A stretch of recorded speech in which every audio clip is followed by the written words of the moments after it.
selamat pagi, selamat siang, selamat sore kepada anak-anak didikku kelas 7 SMP Bhinneka Tunggal Ika.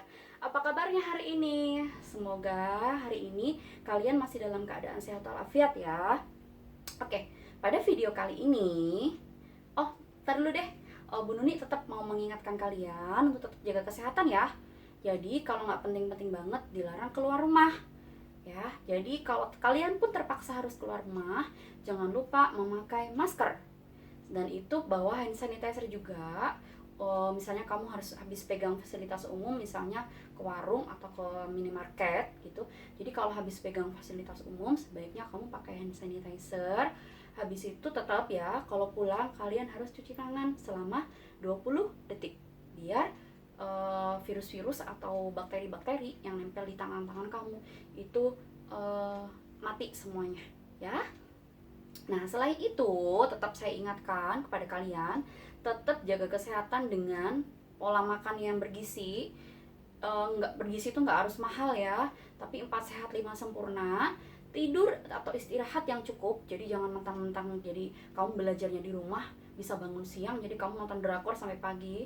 Jadi kalau kurang istirahat, imun tubuh kamu akan turun ya.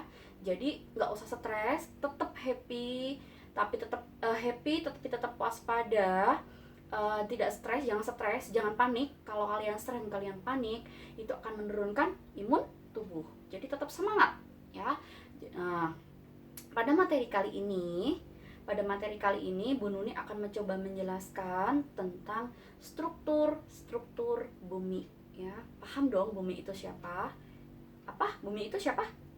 Ya, bener banget. Bumi adalah tempat yang kita tinggali saat ini. Ya, ini namanya bumi. Kita tinggal di salah satu planet dalam sistem tata surya ya. Itu namanya planet bumi. Oke? Oke, struktur bumi.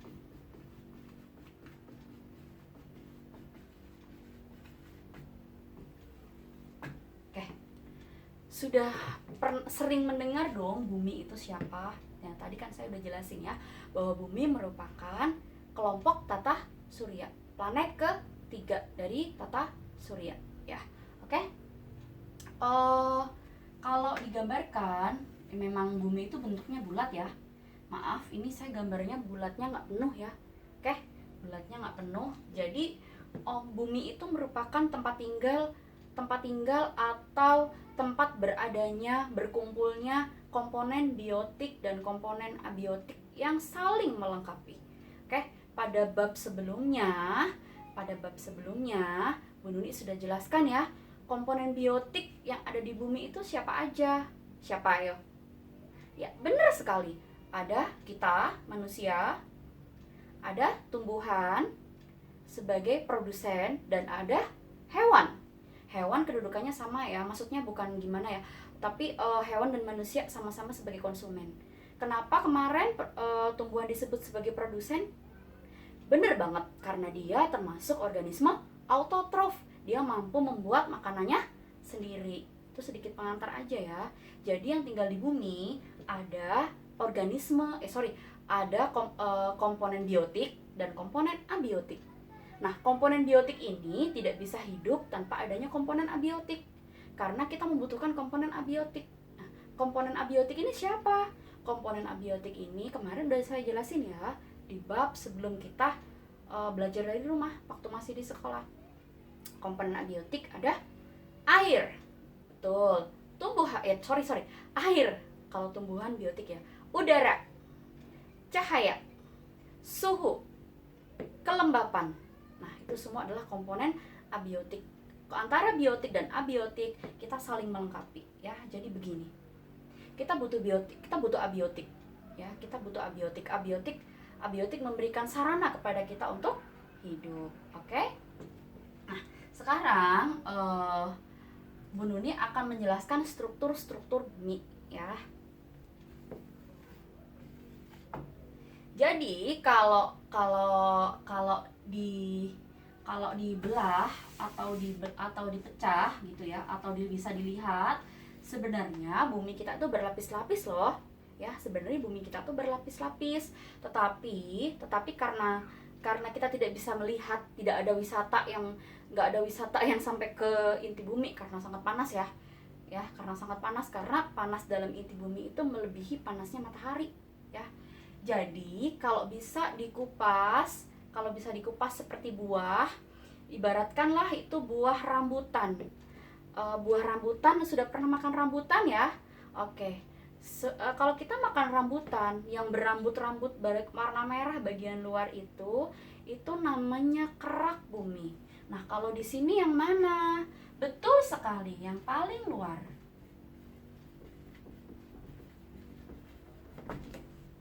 Kemudian yang lebih dalam dari kerak bumi ada namanya mantel bumi. Atau orang-orang sering menyebut sebagai selimut bumi. Kenapa sih Bu kok disebut selimut bumi? Karena dia melindungi bumi bagian melindungi bumi bagian dalam. Jadi dia menyelimuti ya, mantel.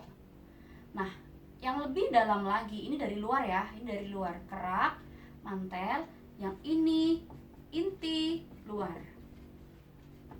Dan yang ini namanya inti dalam. Oke, ada inti luar dan inti dalam. Nah, tadi saya sudah, jadi lapisan paling luar namanya kerak bumi, yang lebih dalam lagi namanya mantel atau selimut, dan yang lebih dalam dari mantel adalah inti bumi. Di sini inti dibagi menjadi dua.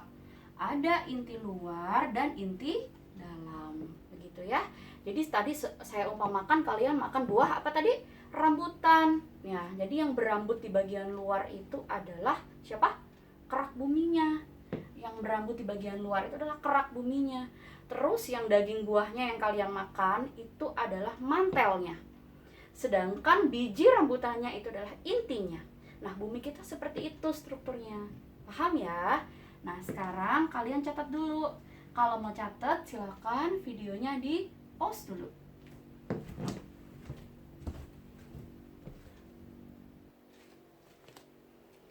Oke, lanjut lagi ya. Yang pertama, saya akan bahas per tahap ya. Jadi akan saya bahas satu-satu. Yang pertama tadi apa? Kerak bumi. Nah, kerak bumi merupakan tempat yang saat ini kita tinggali ya. Oke, tadi Bu Nun udah jelasin di awal.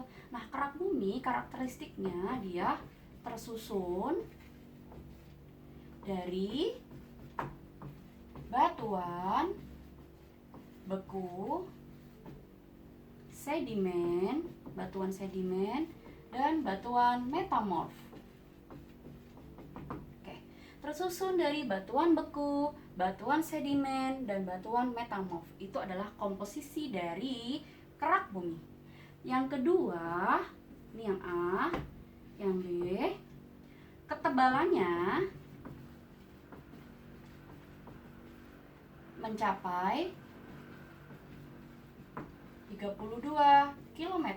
Wow, berarti tebal banget ya. Berarti tebal banget. Jarak rumah saya ke sekolah Bhinneka aja kurang lebih berapa ya? 8 kilo ya. Jadi bisa berapa 4 kali lipatnya berarti. Berarti emang tebal banget ya kerak bumi ya. Yang C, dilindungi oleh lapisan yang bernama mesosfer. Dilindungi nama lapisan itu lapisan mesosfer. Lapisan mesosfer itu apa? Lapisan mesosfer adalah bagian dari atmosfer. Kamu tahu dong bahwa di atas permukaan bumi itu ada lapisan atmosfer. Nah, kalau bisa dilihat, lapisan-lapisan ini membentuk lapisan-lapisan atmosfer ini membentuk lapisan-lapisan udara. Memang atmosfer itu lapisan udara ya. Nah, lapisan-lapisan atmosfer ini banyak jenisnya. Ada beberapa jenis. Nah, salah satu jenis lapisan atmosfer adalah mesosfer. Nah, Salah satu jenis dari lapisan atmosfer adalah lapisan udara mesosfer. Lapisan mesosfer ini berfungsi menahan benda-benda langit agar tidak jatuh ke bumi. Jadi lapisan mesosfer ini berfungsi menahan benda-benda langit agar tidak terjatuh ke bumi. Contohnya siapa? Meteor, asteroid, ya kan? Contohnya mereka biar nggak jatuh ke bumi, ada lapisan namanya lapisan mesosfer. Jadi sebelum sampai ke bumi, benda-benda langit itu akan hancur menjadi debu atau menjadi gas atau menjadi uap, ya. Jadi ada namanya mesosfer, berfungsi untuk melindungi bumi dari dari kejatuhan benda-benda langit, ya. Nah, suhu di mesosfer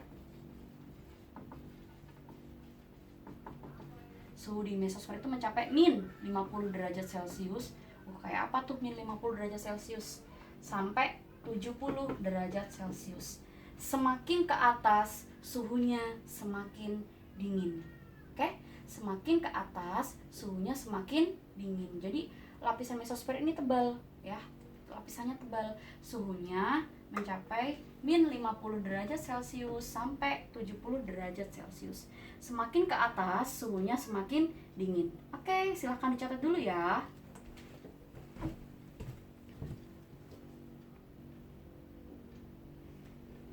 Oke, lanjut. Lapisan yang kedua adalah mantel bumi. Nah, mantel bumi ini tersusun oleh karakteristiknya, tadi udah Bu Nuni jelasin ya, bahwa mantel bumi itu sering juga disebut sebagai selimut bumi. Tersusun oleh kalsium,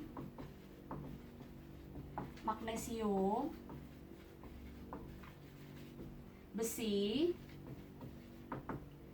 oksigen. Oke. Mantel bumi tersusun oleh kalsium, magnesium, besi, dan oksigen. Mungkin kalau nanti ada referensi dari luar boleh ya ditambahin. Jadi ada kalsium, magnesium, besi, dan oksigen. Nah, dia fungsinya untuk apa? Nah, mantel bumi ini berfungsi sebagai pelindung bumi bagian dalam. Jadi dia merupakan pelindung bumi bagian dalam. Oke, makanya sering juga disebut sebagai apa tadi? Selimut bumi. Oke, nanti kalau mau catat silakan di pause videonya ya. Sekarang lanjut yang ketiga.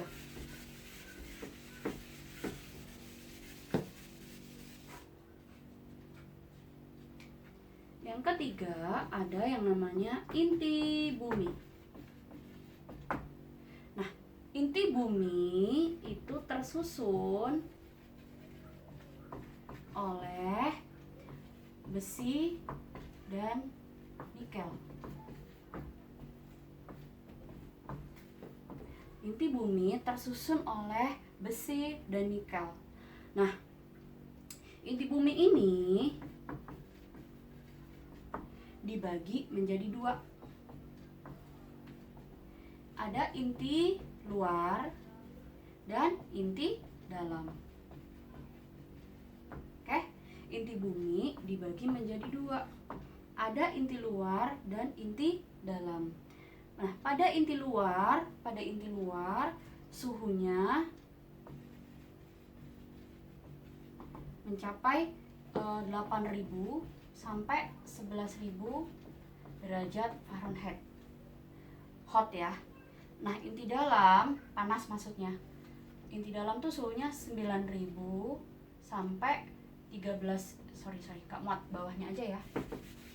Suhunya 9.000 sampai 13.000 derajat Fahrenheit. Nah, di dalam inti bumi ini terdapat